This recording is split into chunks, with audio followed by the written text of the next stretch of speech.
Today we will talk about exploiting security misconfigurations and also file upload vulnerabilities. It's the overview. In this part of the course, we are focusing on misconfiguration of web services that result in security vulnerabilities. These vulnerabilities could be caused by something simple, like using well-known defaults in a server configuration, including default passwords, or misconfigurations may be something a little more complex, like permitting website guests to navigate away from the root of a web server into other parts of the server, or operating system file system that could store sensitive information. Attacker can take advantage of security misconfigurations, including directory traversal vulnerabilities and the cookie manipulation. Exploiting directory traversal vulnerabilities. A directory traversal vulnerability, often referred to us as a path traversal, can allow attackers to access files in the directories that are stored outside the web root folder.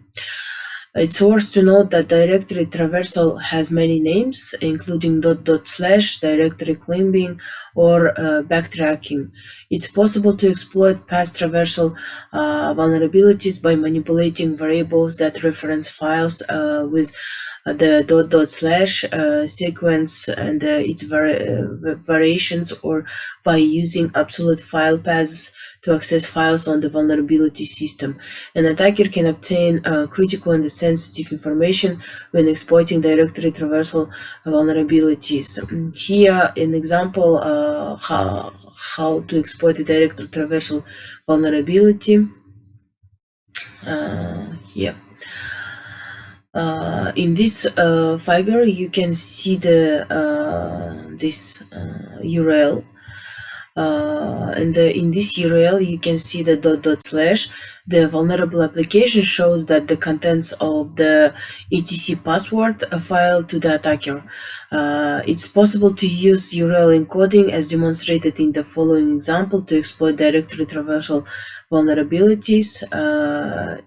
Is the same as like this or like this. An attacker can also use several other combinations of encoding, for example, operating system specific path structures such as / in Linux or Mac OS system, and this kind of / in Windows. The following are a few best practices for preventing and mitigating directory traversal vulnerabilities. It's understand how the underlying operating system processes file names provided by a user or an application, never store sensitive configuration files inside the web root directory, prevent user input when using file system calls, prevent users from supplying all parts of the path. You can do this by surrounding the user input with your passcode, perform input validation by only accepting known good input. It's the practice.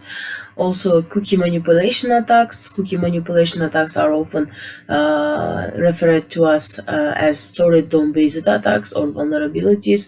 Cookie manipulation is possible when vulnerable applications store a user input and then embed that input in a response within a part of the DOM. This input is later processed in an unsafe manner by a client-side script.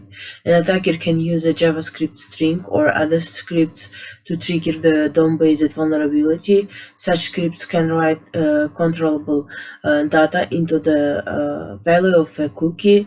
An attacker can take advantage of stored DOM-based vulnerabilities to create a URL that sets an arbitrary value in user's cookie. It's the small tip. A best practice for avoiding cookie manipulation attacks is to avoid dynamically writing to cookies using data originating from the untrusted sources.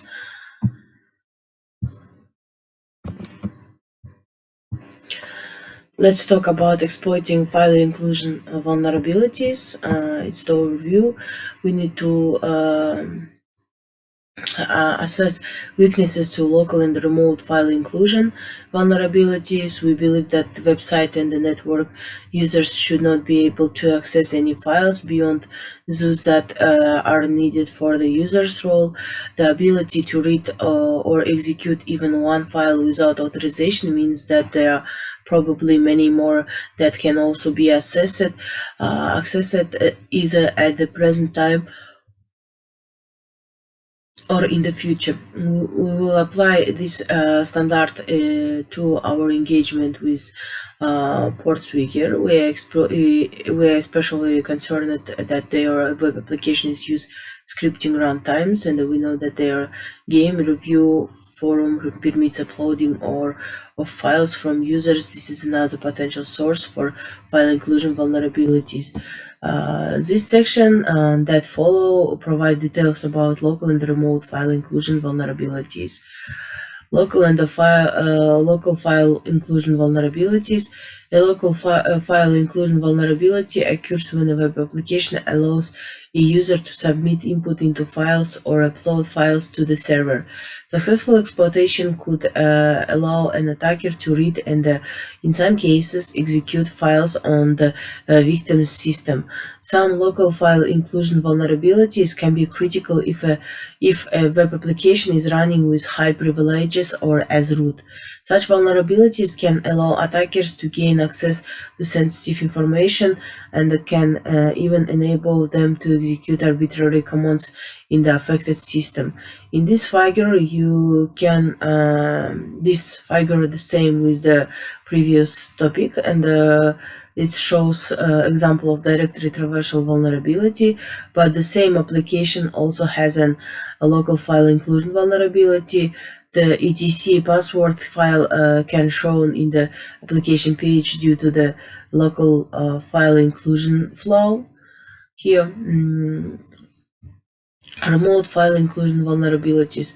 Remote file inclusion vulnerabilities are similar to local file inclusion vulnerabilities. However, when the attacker exploits an remote file inclusion vulnerability, instead of accessing a file on the victim, the attacker is able to execute code hosted on his or her own system.